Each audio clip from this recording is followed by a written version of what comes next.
a brand new episode of Sequel Rights, the podcast where we take a look at the franchises that make you go, they made how many of those? And we give each and every sequel a fair trial. My name is Justin Camps, and I'm here with... Elizabeth Helly. And... Tyler Hymanson. And welcome back, ladies and gentlemen. It's been, I think we missed a week, but you know why? We're starting a brand new franchise tonight, or this morning, or whenever you're listening to this, and we wanted to do it right. That's right. So here we are, talking about species. Species. Species. Species. Species. This one is Species 1. Yes. 1995. 1995, a movie that I thought that I had seen, but turned out to have only seen bits of it on cable. Oh, yes. I have seen this movie growing up. I have never seen any of these movies, and I knew nothing about them. Nice. All right, well, you know what? Since we're just getting started here, why don't we move on to the next part and dive into the movie? Let's roll that beautiful 1995 footage.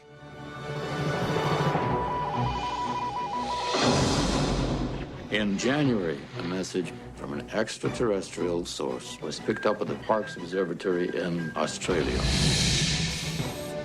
A new sequence of DNA, friendly instructions on how to combine it with ours. This growth is amazing.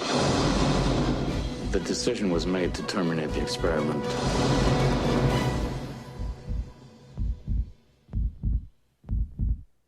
He's breaking out! She escaped. We have a serious emergency on our hands. I want a team to track her, hunt her down. You created a monster, now you want us to kill it.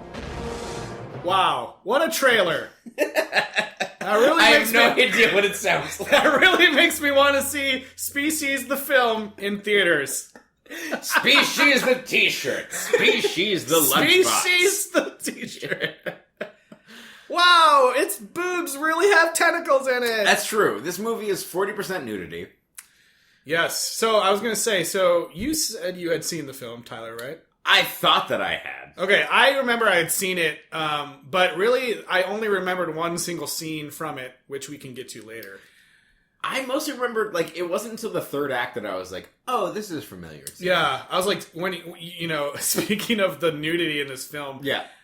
So I definitely didn't see it, when it came out in 95, because I would have been too young. But I feel like this is one of those films that I either saw at a friend's house on cable, on HBO or something. Sure. Or, it got around school that, this is a film that's got boobs in it. Like real boobs? Get your dad to rent it. It's a fun sci-fi movie.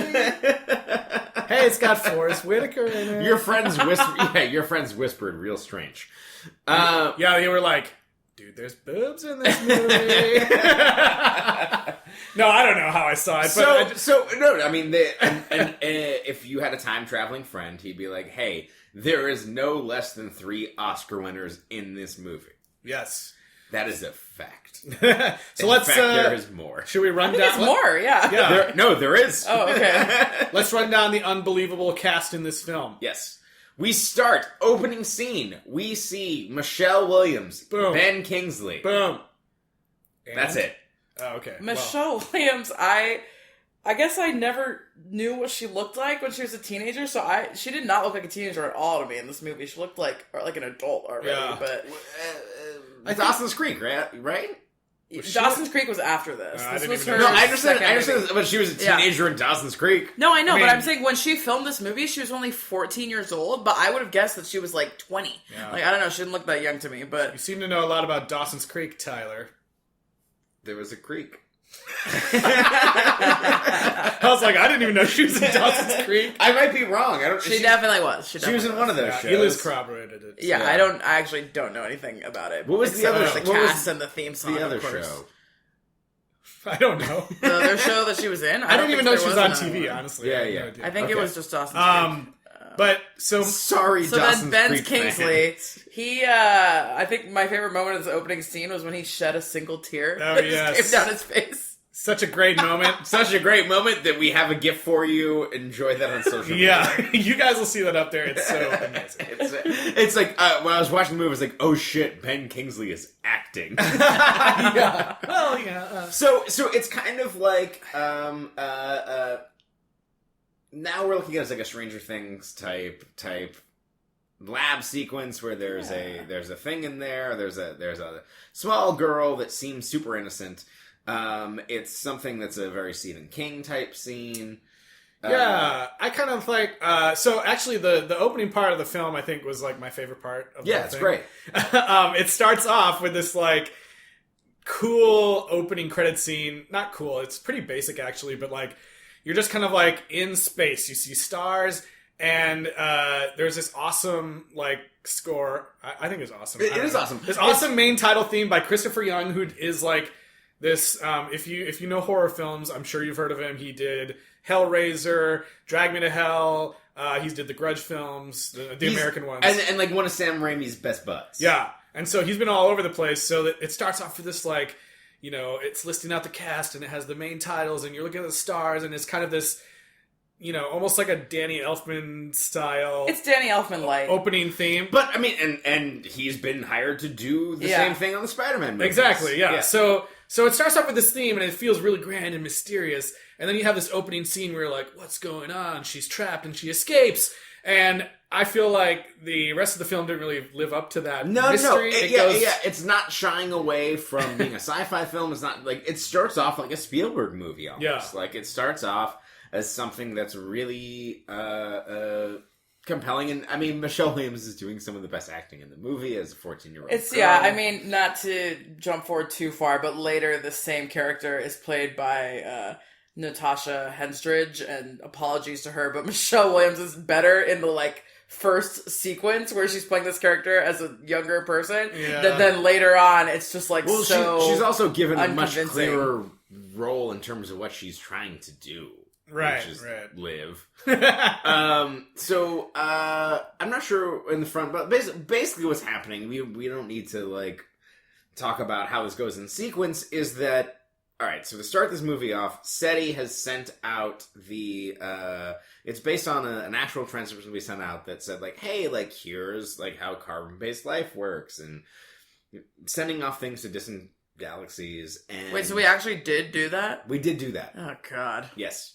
But it's okay because aliens aren't real. So there's a specific name for it. My phone's on airplane mode, but we did that in transmission. Basically, the conceit of this movie is that we got a transmission back after sending that out. It's something like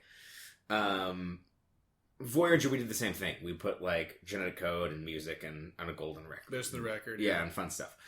So the first thing that we get back is a way, I believe, to convert methane. It was basically like unlimited fuel. I thought that part was amazing because Ben Kingsley is just like, yeah, we got this thing. Like it gave us a thing that was like unlimited fuel forever. Like whatever. But they didn't do that.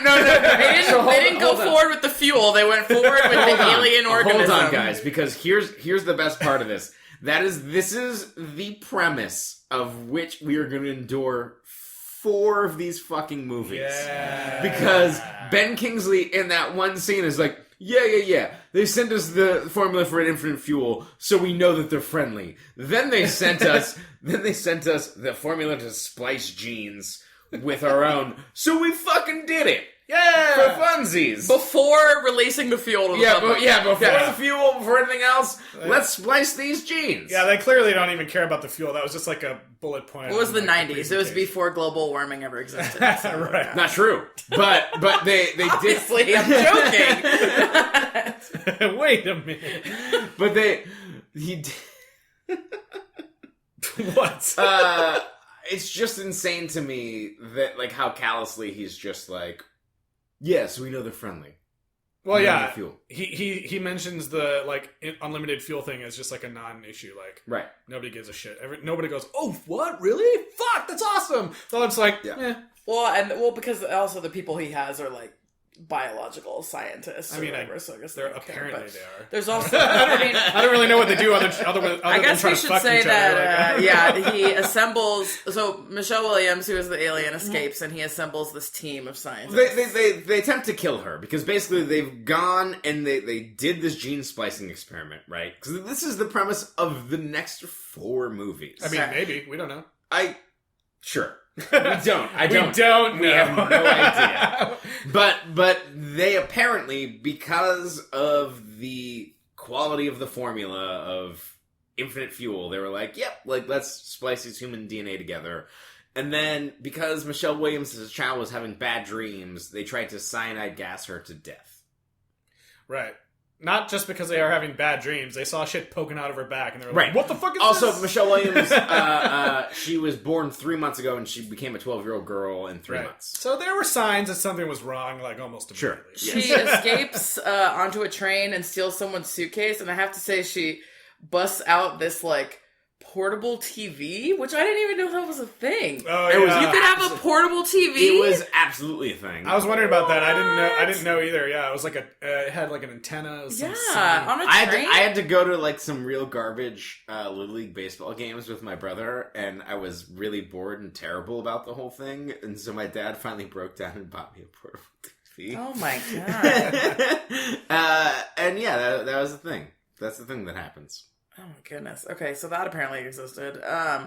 So yeah, on the train she morphs into her adult form by killing people and She whatnot. murders people. I Yeah. mean, So she escapes the thing. There's like we realize that there's a full government, like they tried to like kill her quietly like as a lab experiment. She escapes from like an Area 51 type. We see the full force of the government trying to stop her. But there was helicopters, there was SWAT, like everyone's trying to kill her.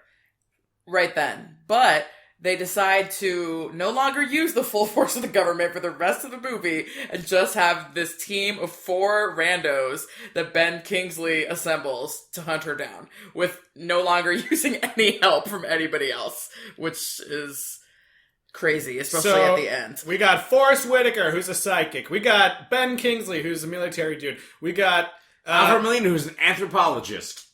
Alfred Molina, who looks like a goddamn child in this film. Yeah, I never knew he used to be skinny. Like, I didn't Yeah. even recognize him. As an anthropologist, some lady as a doctor, and She's a molecular biologist. okay, I don't remember Her her name is Marge Helgenberger. I think she's What was her name in the film? Laura. Laura. Something. She's famous her for being name on in the TV show, I think. No, her name in the film is less ridiculous than her actual It's name. like Laura Baker or something. Yeah. And then we got Michael Madsen as a assassin. He's an assassin. Guy.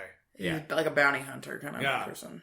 And that rounds out our Scooby Gang. the Scooby Gang. So while they're being briefed and Ben Kingsley is telling them all about this, he says about the experiment, we decided to make it female so it would be more docile. And do you have his easier to control. And Yeah. Michael Madsen like quickly quips back with like, you must not know very many females or something Yeah. like that. Like, That's pretty much what he says. and then So it would be keeps docile and more controlled. coming back throughout the movie that I thought that's the opposite. I thought the dynamic between this team of, I mean, like I said, 2 of them are trying to have sex with the girl, and otherwise, I think that the banter between them is really funny. There's a and couple, 3 of them are Oscar winners. yeah, exactly. There's a couple times where like Alfred Molina is saying like, "Oh, of course she's hiding in Los Angeles. It's the city of the future." And everyone goes there to lose themselves and find out who they are. And Ben Kingsley goes, "Yeah, okay, whatever. So this is where the war's gonna happen." Yeah. And he says it so nonchalant, just Yeah. like that. Okay, yeah, whatever. This is where the battle's gonna be fought. It's kind of great. And Forrest Yeah. Whitaker is like not just like a psychic empath person, but he's also like maybe autistic or something. Like, What? or I didn't get that at all. socially like, so he has like social anxiety or something. Like he doesn't like get along with other people. And Well, I like, just got. Well, no, I just he- think that's he- because he of his doesn't know how empath. to No, talk it's to the people. empath. Like, yeah, like he has like he can't be around something without feeling the emotions of whatever's happening. Right, around and if he him. says So- like, "Ooh, I can tell you're mad," then people are like, "What the fuck? I'm not mad." Yeah, yeah. like, that kind of thing. I don't think it was because he was like autistic. no, but like, fine, whatever. I I'm disagree. a horrible, insensitive person You watch it, you decide. His outfits were also fantastic, and he wore like a knit beanie. Yeah, it was kind of weird. I mean, it was the Also, 90s. his eye's not fucked up at this point. Yeah, it is. A little bit. Oh, I didn't notice. Yeah. I just thought he looked like a normal person Right. who has psychic abilities. That's right. Which, by the way, how much do we think psychic abilities are going to carry through the entire film? 0%. Absolutely. I don't think that anybody other than Forrest Whitaker can carry it through, but I would like to at least establish that we're talking about a universe where aliens exist, where the government is dumb enough to slice them with human life, and the government believes enough in psychics to hire one. That's where we're starting. I know. Like, why do they need him? Why do they need him? He is the most useful person on the team. I know. He's always like, she went that way because I can feel it. I can feel it with my mind. He's the best. He is the most useful person on the team. Yeah. He's always like, oh, she's scared. Oh, she's mad. Ooh, she's scared. No, like, for the first, 2/3 of the movie, she's like, she's horny. Oh, yeah. He's like, she's trying to mate. Yeah. Like, okay. Yeah. Well, let's get to the main feature here. So Michelle Williams goes on the train. She becomes this super gross looking cocoon. And they make a very elaborate point to show that she's not trying to hurt anybody. She's just trying to explore and doesn't know what's happening to her. Like, she's not evil. At that point. At that point, she's out in the world, not trying to hurt anybody. But then she murders a train conductor. Yep. And absorbs her into a cocoon, and then emerges as a topless model. Yep. Yeah.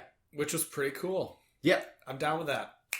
But yeah, so she comes out as Natasha Henstridge, who is our main introducing Natasha Henstridge star. This was her first film, I believe, because she was a model. Indeed. Yeah. And then she went on to not a very long film career. Yeah, it was interesting. I was watching I went all out, you guys, and bought the Blu-ray for this. Right.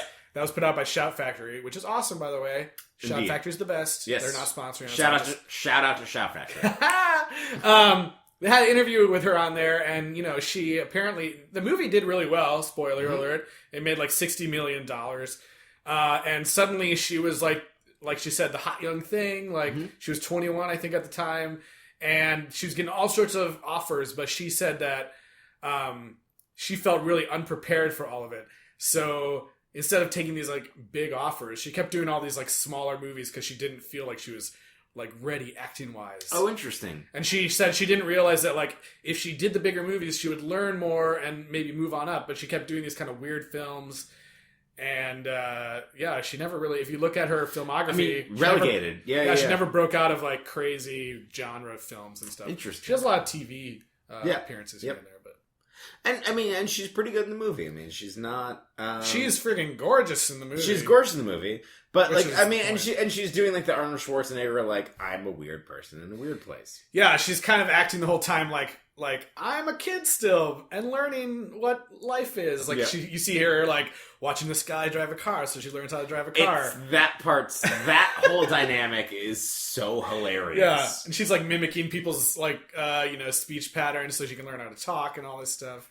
This is a different. Cool. This is a different thing, Disney friends. But how much Lilo and Stitch is in this movie? I don't know. None. I haven't seen enough Lilo and Stitch to know. Okay. What? Why do you think that? Of just watching and observing of oh, this is how I can exploit this thing. Oh, I don't know. I guess the beginning is kind of like that, but she's part human too. Right. They never really she's half and half. Explore the fact that she's half human. I think that the whole Michelle Williams part of it is her being human. She goes to the train, she hides, No, she uses the human half of herself as a disguise, but it doesn't really come into her psyche at all. Her motivations and her behavior is all TV, alien, right? Why she's watching TV? I don't think she just turns it on. Yeah, but no, but then she's like, oh, I know how I can Yeah, but the motivations are always mate, have this kid, and we're gonna take over the human species. She never. It's maybe I shouldn't do that. We're saying that's not human. Yeah. That's true. yeah. Okay. That's how real humans act Yeah. too. I mean, mating at any cost. Yeah. Kill off any competition. Yeah. Yeah. So they never there's never a moment where like her human side, once she becomes an adult, is acknowledged, and Yeah. she's like, oh, like she never has a human connection with any of the characters or anything like that. Yeah. is I all I'm disagree. saying. But that's a dream sequence that will come later. Oh, I was like, yeah. So basically, the film is the Scooby Gang of scientists / murderers chasing after her, Right. And her kind of like going around Los Angeles and trying to find a mate. And basically, the group of military guys are always behind her, like. If you They're- loved the episode of Heroes where that girl could watch whatever she saw on TV and could do it, then Yeah. you'll love this movie, because that's basically what Natasha Henstridge is doing. She's like, oh, someone can drive a car? Yeah. You turn the key? Oh, I saw it once, now I can do it. But she's not smart enough to know that the car will run out of gas, and so she just Yes. drives it until it dies. Right. So, like, there's an entire sequence of, while the team's, like, ramping up, like, they're like, we need guns, we need a bunch of bullshit, and, like, we don't know what's happening. Then you see, like, Natasha Henstridge, like, wandering around the garment district downtown LA of being like, you need money? Like, there's a weird, like, super crass, like, her, like, it's a crash course in capitalism, where she's like, you give money for things? Like, Yeah.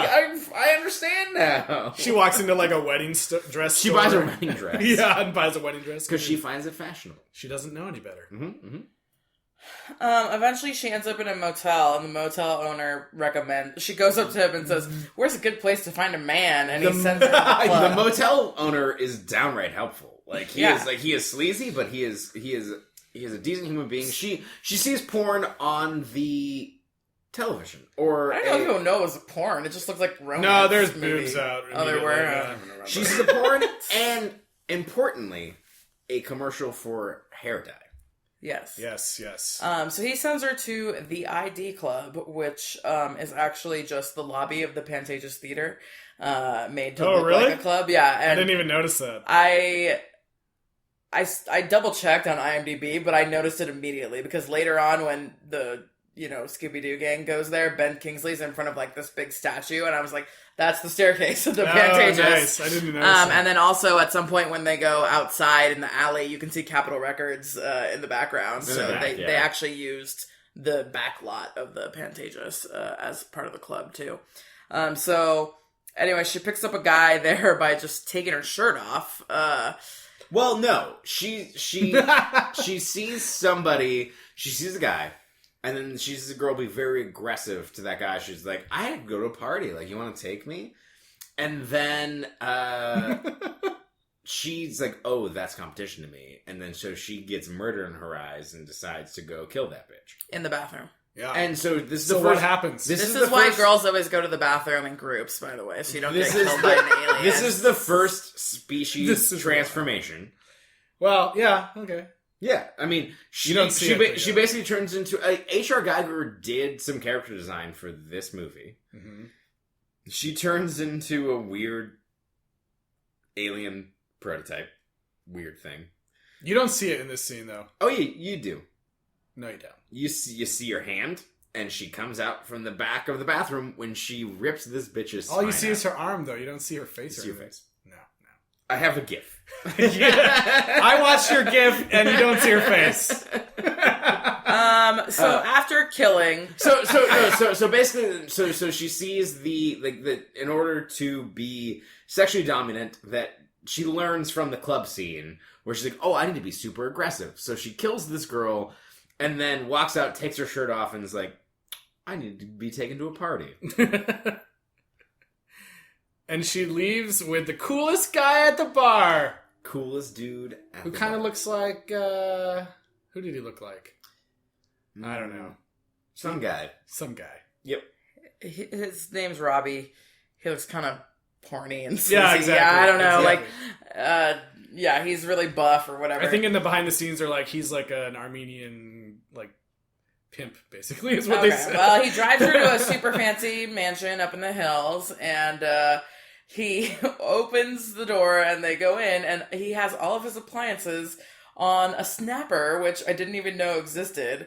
I know there's a clapper where you can like clap to turn your lights Oh, and yes. music on, but he just snaps and all the lights come on and the music starts playing. Yeah, when you said appliances, I I was thinking like, he had a blender on a No, thing? like his speakers, music, Got it. and lights. I know. all I took come on notes. I with was a like, snap. "Damn, this guy's rich enough to snap his shit to, Yeah. to start." Is that a real thing? Like, I know about the clapper, but I have no idea there were I have snap no idea. functions. Maybe for super rich people in the hills. Sure. I guess. Then all of a sudden, He's like, I'm gonna take a shower. You want to take a shower? I'm gonna shower. And Yeah. then he goes and he leaves. So apparently, she changes her mind. She doesn't want to have sex with him anymore. No. He goes in the shower, and he's there, and then he gets out, and then he's like, hey. And then they kiss. They start kissing. He touches her face, and she's like, Yep. something's wrong with this bro. Yeah. He tastes weird. He tastes funny. Yeah. So, And then I think he has diabetes. And No, then- he definitely has diabetes. And then the kiss that won the 1995 MTV Movie Award for this Best is the Kiss. This is the one scene I remember really vividly Yes. because I think it freaked me out at the time. and it did win the MTV Movie Award for Best Kiss. That's amazing.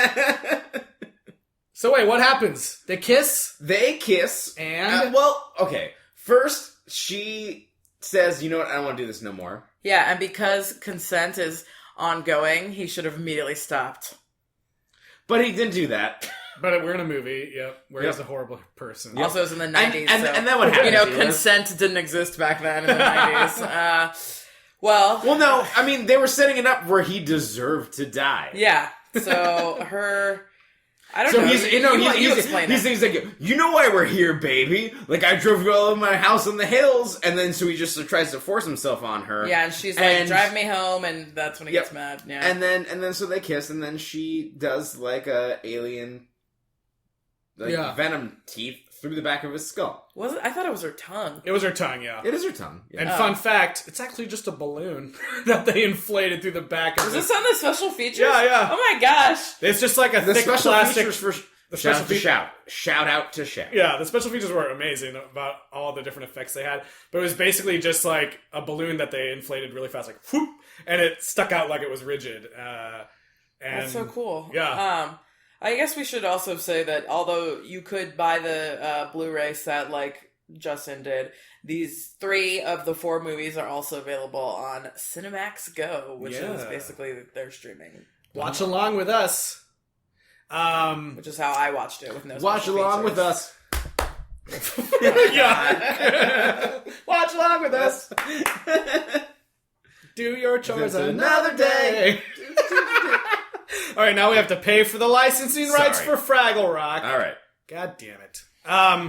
Sorry. So anyways, she... so we find out the reason she didn't want to sleep with him is because she scientifically sensed that he had diabetes. The Scooby-Doo team comes up, right? And they're like, oh my god, like, this bro's dead.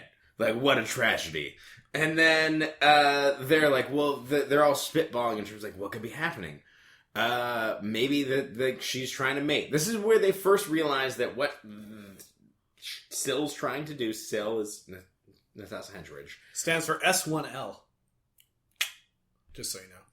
That was her code name, I now know. embryo number. Didn't you watch the movie? A week ago. Oh my god. Okay. I thought it stood for Suck It Losers. Suck it, losers. Suck it, losers. This is where the team realizes, oh my god, she's trying to fuck to end the world. Yeah. And then she's like, stop she's like, but like, what stopped her? Like, we weren't here. And then she's like, oh, maybe there's some weakness. Basically, what they say is rats. There are certain types of rats that can smell cancer. Yeah. And then look for syringes. Like, maybe he was a junkie. Nah, he's a diabetic. They're like, it checks out. Yeah. And Laura... We're Scooby-Doo's science team. Yeah. Why didn't they just have him be a junkie? Like, that would have, I don't know. because she picked him up in a random club, you know, it would totally made sense that a he junkie- did drugs, you know. yeah. Why did it have to be like, he's got type 1 Because diabetes? because a movie where there's a 20-year-old model who's topless 40% of the time Yeah. was really concerned about being sensitive And to also, diabetes. a junkie isn't genetically, a problem. Well, no, but like biologically, it would have been. It would have been a weakness in your biology, but not if you have necessarily an addiction. in the genes. Guys, Could be. Let's not You could be genetically Let's not dance down this road. I mean, I don't know. You could be genetically predisposed Show me the to science. addiction. What? All right, we'll do signs later. I said science as a separate one. I didn't say science. Let's watch movie science. All I know is scary. in the special features on the. No, I'm kidding. They said They specifically. they said that the writer actually hates people who are diabetic. I'm kidding. So this is where our Scooby-Doo science team realizes that, oh my god, if this... Oh, wait. They realize that, oh my god, if Syl reproduces, then the human race is in trouble. Did we skip over a laboratory scene? Yeah, let's get back to that. Yeah, we some other did. time. I just basically... Okay, so there was a laboratory scene where we saw that Ben Kingsley is a man of science, and they were like... And he's a dick, basically. He follows protocol. You say that louder. He follows protocol. Okay. Yeah, so anyways, basically the scientists are like, why don't we just make another one of these things so we can see how it works in the lab? Yeah. And they do that, and it starts getting fucking out of control. It turns out to be like something that's incredibly aggressive that's just trying to dominate whatever life force that's around. And fun fact about that, this is one of the other, like, cool scenes of the film, because most of the film is not super great. Yeah. It's kind of like this, they have it in this, like, glass box, basically, and it starts, like, bubbling up. And this was another thing in the special features, that was really cool. Basically, all of that stuff in that scene is practical. Everything.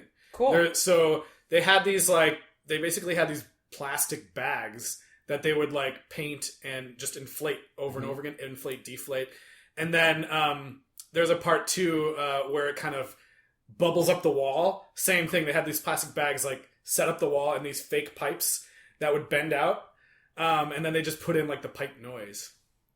It looks really gross. Yeah, also, there's a part where, great. like, it turns into these tentacles and it's running around and it looks like crazy alien movement around in the room and they're like, oh, fuck, get out of here! And apparently that was a dude who, like, he had those tentacles, like, on a drill and would, like, turn the drill in reverse and forwards and was just, like, throwing it around with his arm, like, and it just looked really cool. I don't know. It was a really effective scene, and one of the things I love about this film, even though it's not super great, that, like, they do almost everything practically until the very end, which we'll get to. But, like, they have all these cool effects. The cocoon in the beginning was garbage bags that they inflated in and out. They built a freaking Syl animatronic puppet. They also had a girl in a suit a couple times. Like, all this stuff to make it look as real as possible. Until the end. And the one thing I'll say about this scene, the laboratory scene that we're talking about that's super great, is that it's Laura. Right. Laura is the scientist. And she's like, I just need to get in there. She's like she is a super smart, super great scientist, strong female lead on the team, knows what's going on, what's, like, contributing in a way, and the way that there's a romance that builds between her and Michael Madsen, and it builds in a really natural way. It's kind of forced, but in that first scene, in this scene where he's like, I'll go in there, like he has no business being in the room, and he's just like, I don't give a fuck, like I'll go in there, I'll put on a clean suit, I have no business to do that, and it's a life-threatening. They get stuck in the room because some bolt came undone, and then the alien starts attacking, and Ben Kingsley wants to kill them all with fire because of the protocol. Right. Yeah. Contagion protocol. Yeah. So why don't we just jump back into more crazy species mayhem? I was going to say, after the club, they just go back to her motel room because they don't really have any other leads. So let's just go check out her motel room. And the Laura is examining the toilet and finds blood on the toilet. And then they need to explain something so that all the little teenage boys that are watching this movie will understand what's happening with the birds and the bees of the alien. And she goes, there's blood on this toilet. She says, if she's menstruating, she's definitely capable of reproduction. And Ben Kingsley says, yes, I know. I was like, just so that all of the men in the audience understand, this alien is mature enough to have a kid. I still think if I was watching that as a preteen, I would have been like, I don't know what that means. Where are the boobs? More boobs. It's... Yeah. So, she goes to Venice Beach. Yep, so basically she continues her quest to find a mate and runs into this guy who, saves her after she gets hit by a car in the street because she's an idiot. He's a sensitive 90s man. And he takes her back to his house where he has this nice little backyard, and he says one of those fucking annoying things that people in LA are like, oh, it's so cute here. It just doesn't feel like you're in LA anymore, he says. And I was just like, barf. Immediately at that, because people say that shit all the time out here. So she gets I really like how it doesn't feel like LA here. She gets hit by the fucking car, right? And then she's in the ER, and the ER doctor sees her heal, incredibly rapidly. And then our Scooby-Doo science team ends up going there, and the doctor's like, oh my god, like a crazy thing happened. I did like how the doctor was seeing this crazy healing, and then the nurse runs in and is like, Doctor, we need you. There's a little boy that's been horribly burned all over his entire body. And the doctor was like, whatever. Also, that nurse is, she's in Lost. Leslie Ishii. Oh, I didn't even notice. Yeah. But we find out that the sensitive 90s guy paid for her hospital bill, and also that his name is John F. Kerry. Yeah. He's just like, here, put it on my credit card. And John Kerry, and that actor, Secretary of State. That actor's name is like Whip Nabely or something like that. Like his name is really? Yeah, his name is insane. But Whip Neighborly. So basically, like, so they're tracking her with the car that they stole, or whatever. And then basically, what the movie has turned into is Scooby-Doo science team is trying to stop the world's sexiest supermodel who's been naked this entire movie from fucking anybody. Yep. But they're always 6 steps. They're behind. always 6 steps behind. So this happens, and then like this sexy dude like picks her up from the hospital. And you're like, oh my god, they're gonna fuck. And like the problem with the movie is predicated on you being like, oh my god, I hope they don't have sex. Oh my god, like maybe. But then you're also like, I want to kind of see her have sex. So. Right. And so they make it to the hospital. And so there's this crazy intercut of Scooby-Doo science team at the hospital being like, she was here? And then she's at the like nice guy 90s dude is trying to be like, are you okay? And doing this whole thing. And she's being sexually aggressive because you realize that the only thing, like she's like one of those insects that has like 72 hours to live. Right. Like, I just need to impregnate, lay all my eggs, and then I'm gonna die. So she's like, he has a hot tub, and he kind of goes inside for a second to, like, put on his swimsuit, and he comes back, and she's like, got her shirt off already in the hot tub, and he's like, oh, all right. And he gets in and, like, is kind of like, all right, cool. Whip gets in. Whip gets in that hot tub, and, like, they're in the hot tub, and they're making out a little bit, and then all of a sudden she's like, come on, let's do this. And, like, I thought this was so funny. Wait, but before she says, like, she starts being overly aggressive and he's getting turned off already. Right, this is what I'm saying. Yeah. So she like, dives under the water and starts pulling off his shorts. And there's this hilarious scene where he's like, whoa, hold on. Whoa. Hey, hold on. Wait, no, that's my, no. Wait. And then, like, she pulls off it. Also, we timed that approximately for how long that scene goes. I mean, that's basically that was very method by Justin Kansinger. We should have taken a video of that or a Snapchat. And she comes up and he's like, oh man, hold up. And then right at that moment, like, the Scooby Gang has, like, caught up. So now they're like, now maybe they're like 0.5 steps behind. Right. They caught up, ring the doorbell, and he's like, somebody at the door? And he gets ready to leave, and she goes... And he's looking for any reason to leave because he's weirded the fuck out. He starts to leave, and she goes, "Don't go, I want a baby." And he's like, "Excuse me?" And then she immediately starts drowning him. Because he knows some shit is wrong now. Yep. So she kills again. She drowns him, and this was really kind of gross. Like, it's all underwater. There's this really cool effect where her face starts to change into the species, like, monster thing. And this is really gross. Like, I didn't notice this at first, but, in the special features, they explain it a little better. But you can see it when you watch it slower. She has these gross, like, tentacle things that actually come out of her boobs. Yes. So this tentacle comes out of one of her boobs and, zips around. It's the nipple. Okay, yeah, it's the nipple, whatever. It comes out of her nipple, zips around, and goes in the guy's throat and, like, down his throat and starts choking him. And I was like, oh my god, that's fucking gross. So it's full-on tentacle porn yeah, exactly. at this point. Okay, exactly. And don't worry, we have a gif of it. Yes. Because it's so gross, and, like, basically the dude drowns. And I don't know. Facebook may object to our posting. It doesn't need to put it up on Twitter. Hold on. We can put it on Twitter. Stop the podcast. You're going GIF here? I'm sorry. Oh shit! I didn't even notice. What is the correct way? I can't keep track. No one knows. I say GIF. I say GIF as well. All right, I'll do that from now on. You don't have Apologies. To. No, you don't have to. I was just wanting to have a nerd fight. I honestly, I probably switch back and forth because I don't even know. Who cares? Nerd fight. One was peanut butter, and that's what I side with. Yeah. They decide to go back to the Pantages. Yeah.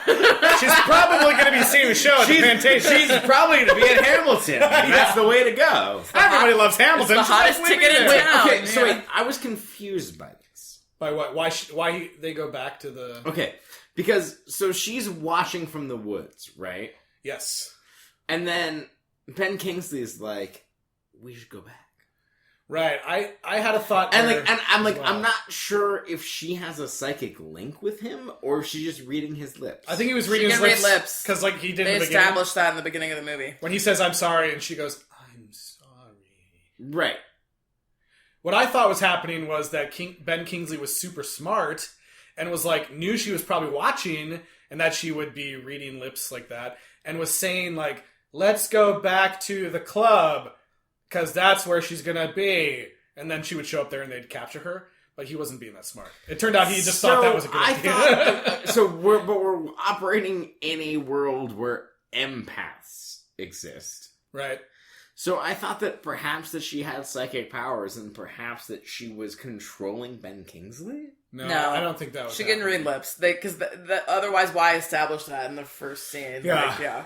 I thought that maybe she was controlling him. No. Why would she control him to have her killed? They don't show her having any psychic power any other time in the film, I don't think. Other than the psychic power. Do we think of that sexuality. psychic power is going to continue through this movie? I don't think so, because I don't Well, think and anyone... then in that scene where Forrest Whitaker's like, let's go back to the club or whatever, where Ben Kingsley is trying to get them to go back to the club, Forrest Whitaker is kind of like, oh, I think she's around here somewhere, but it doesn't really pan out because he's not that great. It's not a perfect science. It's not even really a science. It's a psychoscience. Ghost dog, don't underestimate Ghost Dog. So she comes up with a pretty elaborate plan, I gotta say, after reading Ben Kingsley's lips. And she kidnaps some lady that lives next door to... She pretends to be a rape victim first. Yeah, she naked kidnaps a girl from the grocery store. By the way, the kidnapped girl who spent most of her screen time screaming was the director's assistant, credited in the credits. So that's amazing. I don't know what came first, the chicken or the egg, but good for her. I do. Oh, God. Hollywood. Yeah. Her plan... truly awful. Yeah. That's truly awful. Her plan, you see her, like, drive out into the hills of LA and find, like, one of those electrical boxes. And then you're kind of like, okay, what's she doing? You see that, like, not only did she steal this girl's car, but she also has her tied up in her hotel room. And she tortured her, too. Yeah, she's there. Wow. She's there, and she walks up, like, she's screaming, help me, don't hurt me. And she kind of, like, grabs this, like, hedge clippers or whatever. It's a rose pruner. Okay, a rose pruner, whatever. Wow, I didn't know you were so into gardening tools. It's a rose pruner. You know what else it's Guys, it's gross. called actually a thumb cutter, I It's think. a raspberry. She uses it to cut her thumb off and then watch in glee as it grows back, and she's like, "Oh, that's awesome."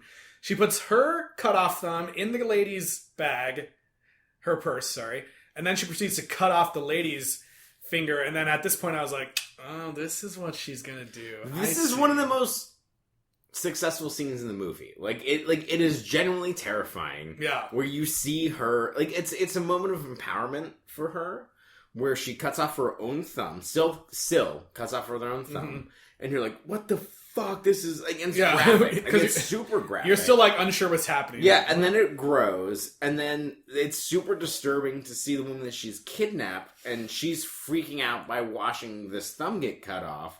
And then it's implied that this thumb's getting cut off. Like, it's almost a precursor to, like, Saw-type movies, or... Yeah, I mean, Well, it's pretty... I totally didn't get it at all until after the whole scene was over. I thought she was just cutting off her thumb to be like, oh, I can do this. Can humans do this too? And she was just trying to see. Yeah, but then later... No. Yeah. Well, anyways, she shows up at the club. Forrest Whitaker sees her and is like, "Oh shit, she's outside!" And she gets them to chase her, and there's this like really lame car chase where they're like in Hollywood, and then suddenly in the hills of LA. Everybody. Oh yeah. Sorry. But so they chase her around, and like they're chasing her, and then she drives off the hill, heading straight towards that electric thing. And you know, if you hadn't figured it out at this point, you're finally like, oh, she jumps out of the last second because guess what? The lady she kidnapped is in the car with her. She jumps out, the car blows up, and when the scientists come and search the car, they find one piece of Syl and think she's dead. Thumbsies. Yes, her thumb. Mm-hmm. It's a good thing they only found that one thumb I know. and not any of the rest of the lady's body. Yeah. So they think she's dead, and pretty much everyone thinks she's dead except for... Michael Madsen.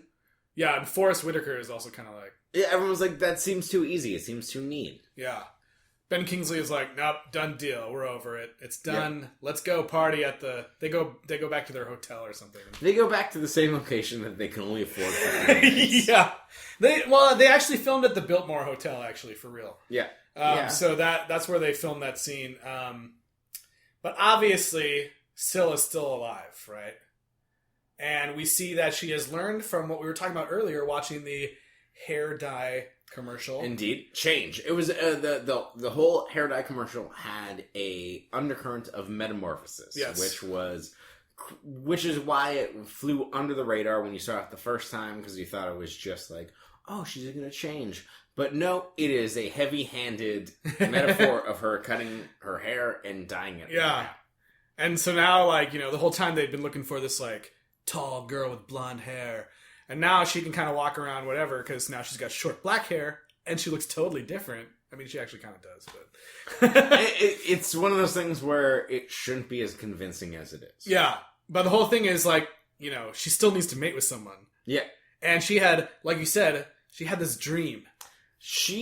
This amazing dream. So, like, this is the thing. This is the thing where I thought that maybe this is why it's confusing to me with the Ben Kingsley thing, where she can just read lips, because she's having a weird empath thing with the team, right? I don't think so. I never felt like she was having any real psychic connection with anyone. So she starts having sex dreams about Michael Madsen. Well, yeah, because they have established that she can seek out the best specimen to mate with, so they're trying to say, I guess. Yeah, but I don't think that he never showed any signs of, like, thinking about her or anything. No, I know that. Well, yeah. I thought that's what you were saying. No, what I'm just saying is that she's just like, oh, now I need to fuck this guy. I think it was just because she saw him and determined that he was the best specimen to mate with. And then her crazy species genes were having, like, dreams of him taking his shirt off. In slow motion. Right. So we're talking about the movie is so misogynist. They're just like, yeah, like that's the ultimate dude. Yeah. Like, okay, good. But ultimately, there's someone else is the ultimate dude. Apparently. Yeah. Or you just settle for the less than ultimate dude when again, the movie's logic is flimsy. Yeah, you're kind of like, oh, I guess he's good enough. But yeah. Yeah. So she starts having sex dreams about Michael Madsen, where he's walking through a sitcom strobe light door. It's so stupid. Taking off his suspenders. It's like fog and darkness everywhere. Yeah. And he's like, slow motion. They could be playing Careless Whisper. Which is if only they could afford Careless Whisper. They could. Anyone can! No. So, not to discount the horrifying dreams that Scylla's been having throughout the entire movie. She's been having, like, basically sex dreams that are weird insect nonsense that terrify her in some way, shape, or form. And then, so after this whole sequence, she ends up having, like, a weird sitcom sex dream about Michael Madsen, and she's like, oh my god, like, that's my guiding light, that's my light tower, this is everything that I need to do. I gotta get him. Yeah. Gotta get him. Gotta get up in that Michael Madsen. Gotta get in there. That's pretty much what she's thinking. They said it on the commentary on the film. No, I'm kidding. Tyler cannot breathe. Justin sorry. has made him laugh too hard. I'm sorry. So what happens? She goes back to the hotel that they're all The at, team right? goes to celebrate at the hotel bar, I guess. Because we have a thumbprint and somebody's dead. Yeah. And Forrest Whitaker learns that there's no iced tea in Long Island iced teas. Wah, wah. I mean, that's true. So he gets drunk, and he cannot really use his powers as well when he's drunk. Basically, there's a whole... Oh, There's a entire sequence where we find out that, oh, you know what? All the nerds who solved all these problems are really bad with the ladies. Like, as much as they were experts in stopping this alien fuck machine, they can't get laid at this hotel bar. Right. But anyways, Michael Madsen and Laura have been starting to have, like, a little thing, and she gets kind of, like, all mad, and she's like, I'm gonna go back to my room. Whatever. well, because she's trying to, like, come on to him, and he is still kind of obsessed with thinking that Syl is not dead. And, Right. So she kind of gives up and goes to her room, and then the other guys are like, hey, dumbass, like, she wanted to get with you, go up to her room, and he's like, oh, yeah, you're right, okay, fine, and then he goes up there. Yeah. He goes up there, goes in, they start having sex. Syl shows up and, goes up to their door and can hear that they're having sex. And remember, she's had a sex dream where he is the perfect man. yeah, exactly. And so she wants to, like, hear better what's going on. So she goes into the room next to it and starts listening through the wall. In the meantime, Alfred Molina is downstairs trying to hit on these girls, and it turns out that they already have boyfriends. He takes all three strikes at once. Yeah. He talks to these two girls, they have boyfriends, and he gets, like, he's drunk, so he just heads back up to his room. And as he, enters the room, it turns out that Syl is in his room.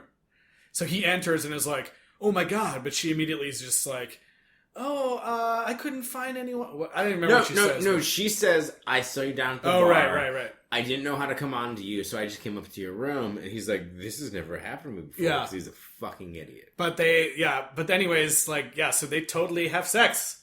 Yeah. And Well, yes, and in the sex scene, it's really funny because he finishes and is like, yeah, then she just looks like, wait, that's it? Like, she doesn't get it. She's like, huh? Like, that was the thing? No, like, she's immediately like, I can feel the baby. well, Yeah, no, but first she has this look like, what? You're done? Like, is that the end of it? And then she starts saying, he says, I enjoyed that immensely. And she's like, I'm pregnant, I can feel it. And he's like, what? He's like, oh, silly girl, you can't be pregnant yet. That's not how it works. And she's like, no, I can feel a kick. And she puts her hand up, or his hand up there, and he's like, what And he's the- like, oh wait, I just fucked the thing I was trying to kill for this You see entire this, like, movie." split second,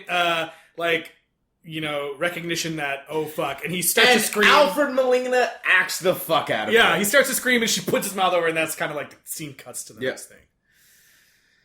And then Forrest Whitaker is kind of drunk outside. Michael Madsen. Oh, yeah, and he's like, hey, shit's going down. It's funny because his empath guys. abilities extend to that when he sees the same commercial for hair dye on TV, he all of a sudden realizes that Syl probably saw that same commercial and thus has dyed hair. He's insanely powerful. And then he goes and gets them all. Yeah, so right when they're about to like go into Alfred Molina's room, Syl, a full species, transformation, busts out of the hotel room and goes running away. They bust in, see Alfred Molina's dead, and they're like, "Oh my god!" They don't say anything like, "At least he got to go out having sex," but I mean that's what I thought. And then from there, they basically have to chase after her. So they go to the van, grab all these huge guns and a bunch of flamethrowers, and the film immediately turns into Alien. Yes. But no support from the military or law enforcement. It's just these guys. They just follow her into the There's no sewers. time, Eliz. That's right. This alien's down to fuck. Yeah. They know where she is, kind of, and they just gotta find her because now she's pregnant. Well, I guess they don't really know that, but she's had sex, so like, yeah. So they chase after her, and they've got all these huge guns and their flamethrowers. Yep. And they're going to the basement of the hotel. Yeah. And then into the sewers. Yeah.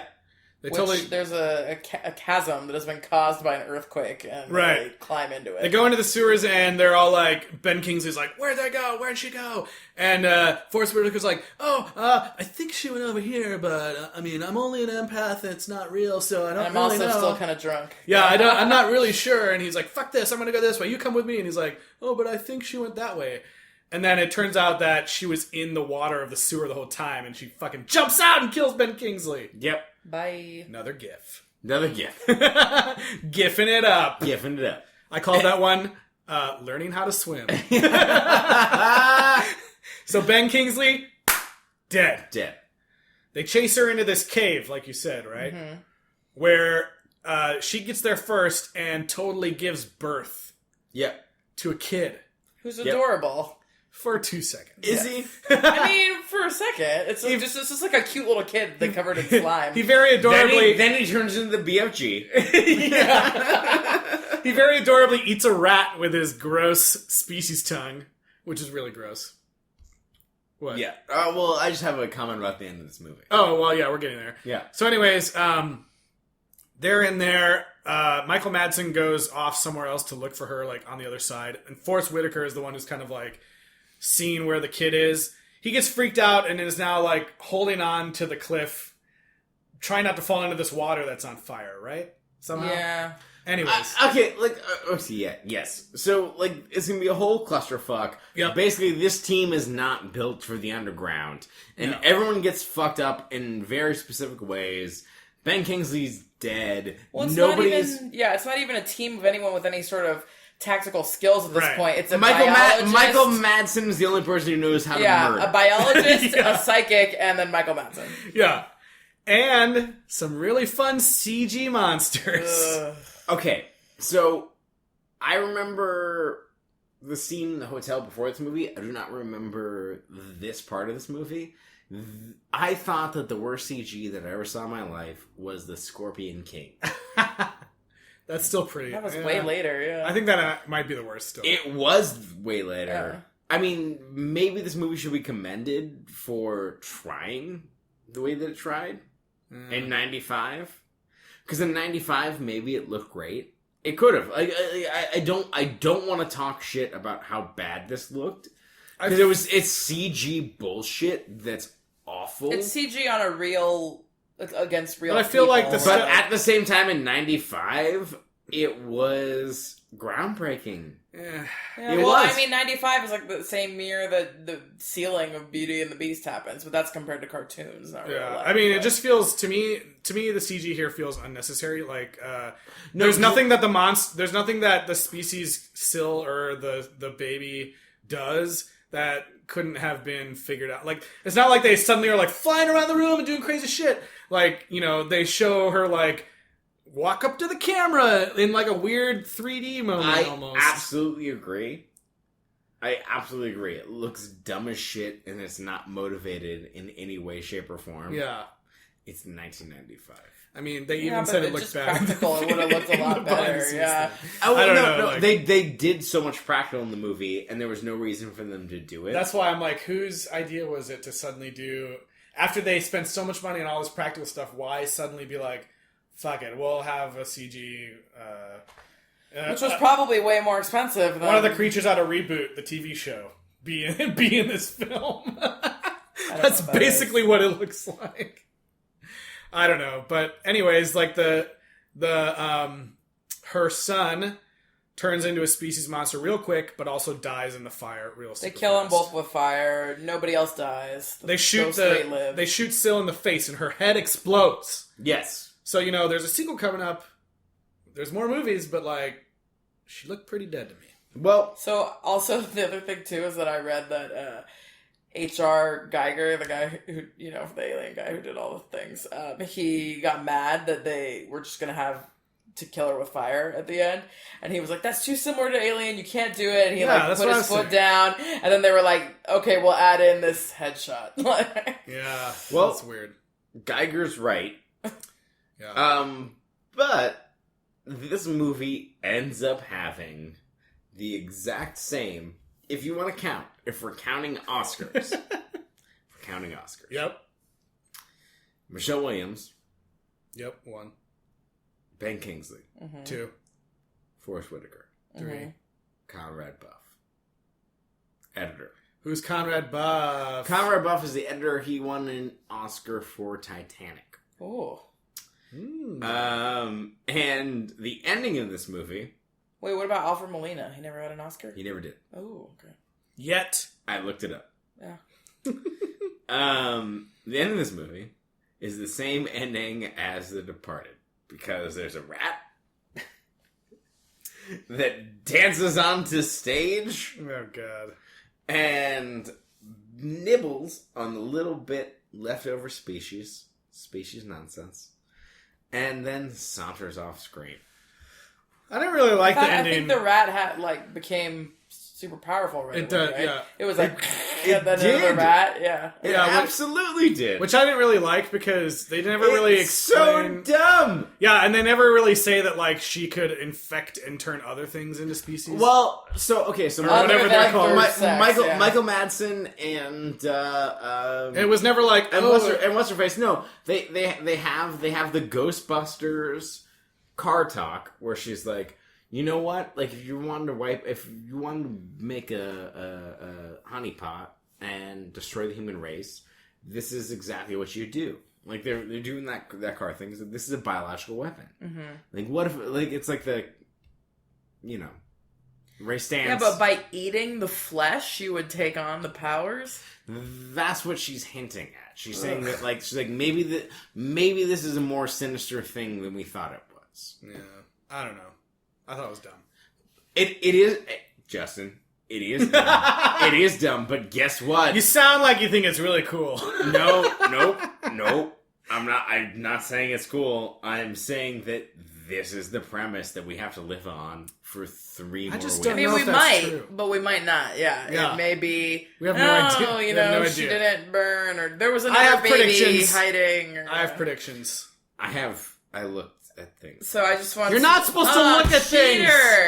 Cheater. Goddamn bastard. All right. Well, I just want to say. I don't want to say the words I wanted to say just there because of certain things, but Laura. I've been let go.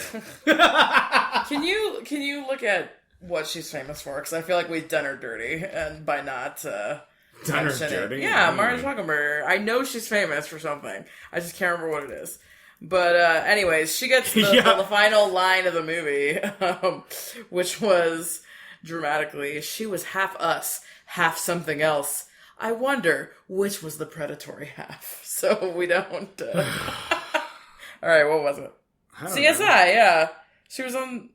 Oh, she was in some of CSI? I'm kidding. 266 episodes. Yeah, she was the main person on CSI. I mean, did anyone even watch that show? I didn't, but I know a lot of people did. I'm kidding. That was a show that was popular. Yes, so she was very popular. Anyway, all the voices of Syl when she was in her alien form were done by Frank Welker for some reason. What? I didn't even know she had a voice. I guess Frank it's- Welker does all voices. Yeah. He does all voices. That's true. And then also, I don't know, did you read at all about the music supervision? I of did this because guy? I I saw the guy's name was Jellybean Benitez. Yeah, and I was like, who the fuck is that? And I feel like I should have probably known who he was, but yeah, It's you. He famously dated Madonna for a little while, but well, he's like he like got her start. Like he did a yeah, he did all her remixes. But I did songs.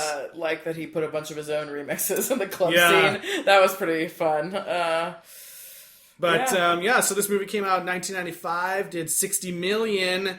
Roger Donaldson, the director, went on to make his very next film, Dante's Peak. Yeah. Dante's Peak, 13 days. 13 Days. The world's has fastest Indian, which is pretty good. made a lot of movies that are good. Yeah. That are objectively good. And yeah, so the film did well enough to have the next film be called Species 2. Yep. Now, we've reached the end of the first movie, like we like to do. Let's predict what's happening in the next film. But Tyler can't participate. Tyler He cheated. No. You said you looked up stuff. I looked up Natasha Henstridge's. Hala, hala, Yeah. Okay, like looking up her filmography is not. But like if you know that, like the I know nothing other than she makes a cameo. Okay, well, whatever. here's Let's my prediction. Early in the film, no one mentioned this, but early in the film when they're explaining the whole species thing, Ben Kingsley says that out of all the fucking species embryos they tried to make, only 3 of them were viable.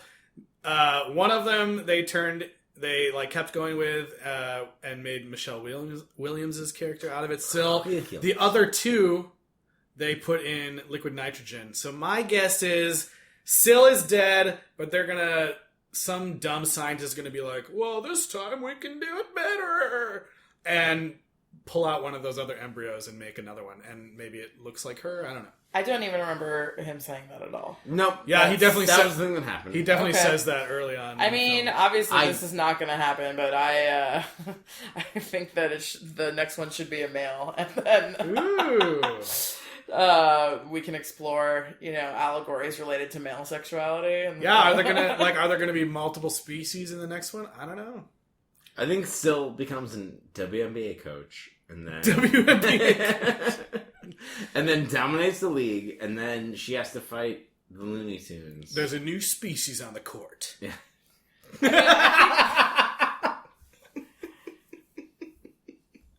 Coming this October. Coming this October. obviously, Monstars versus the humans. Species 2. I don't think that any overarching cultural commentary was necessarily intended, but it is, even if it was just kind of what came up from the writing, it's kind of just female sexuality, bad, scary, we'll kill you. This movie got a ton of shit for it. Yeah, a ton of shit. no matter what women do, they cannot win. I thought it was funny. They're just trying to kill you through When sex. or even when she was, if you want to give it a little bit more credit, a little more sympathy, the first guy that she's with, he becomes aggressive and she can't get away. The second guy, she's like, okay, I'm gonna act more aggressive. He refuses her, and then I don't know, at the end, who knows? She just gives up. Yeah, she just gives up and goes with whoever. This horrible monster just wants a baby. Yeah. Yeah. That is the theme of this movie. Another horrible monster baby. Right. So that seems like a bad thing. Women all babies are monsters. Women are just predatory monsters trying to get sperm from men. And watch out for their nipples. There's tentacles in there. That's There's a real tentacles thing. in there. We have gifts from them. Be careful. Yeah. But you're absolutely right. It's something that's kind of the movie got a lot of flack for it. Mm-hmm. And I think that maybe on the page it thought that it was being empowering. Yeah. But it's not. It's 1995 and it's gross. Yeah. Yeah. Well, we'll see if they address that in the future film. They will not. It's worth talking about how this movie is a softcore porn in a way of how Natasha Henstridge is topless through 40% of this movie. Yeah. It's kind of weird. Well, and even the But, weird like, scene where she- she, of all things, buys a wedding dress that even kind of more goes into the, like, men are scared of marriage and babies, you know? We have to be remiss. Like, we have to talk about how, like, she comes out of this cocoon on the train station, tits out. Like, Yeah. like this movie is not trying to apologize what's happening. Yeah. Which is true, yeah. That was, sorry, I keep bringing up the Blu-ray thing, but I spent Right. money on it, okay? Yeah, yes, you did. That scene with the cocoon, they shot that scene where she comes out, like, you know, basically by the time she's coming out of it, it looks like a vagina and she's, like, Yep. bursting out, right? Yep. They wanted her to fall out of it, but they didn't want her to, like, fall and hurt herself. So what they did is they shot it upside down, and she comes out of it, and then there was a bar that she reaches up to and pulls herself up as far as she can go. And then they just flipped it up so it looks like she's falling out of it. I'm glad they thought about that so much and they weren't like, hey, you should put a top on. Well, yeah. I mean, the whole thing is like that she's trying to have sex the whole time, so. Yep, they made that choice. Well, yeah. I mean, yeah. That's probably part of what sold the film. My prediction is that as these movies continue, they're going to feel more and more like softcore pornography. Oh, yeah, I'm sure. That's how sequels go. More sex, more More species. sex, more talking lowly. Yeah. More girls. Yeah. All So right. even Junior was in love. Okay. Oh, goddamn. Don't bring children into this. All right, so we are at the end of our species roundup. We're That's talking right. about species 2. We will see you guys next week. You can watch it on the fabulous Blu-ray or on Cinemax Go. Shout out to Shat Factory. Yes, and shout out to my brother Jordan Camps for the music at the top. Thank you, Jordan. Feel the free show. to email us any feedback or questions or suggestions to sequelrights@gmail.com. You can tweet at us at sequelrights and check out all the GIFs or GIFs that we're going to post, as well as please like us on Facebook at Sequel Rights on Facebook, and also rate, review, and subscribe on Apple Podcasts or wherever you listen. Thanks, Todd. We'll see you next week for Species 2. Species 2.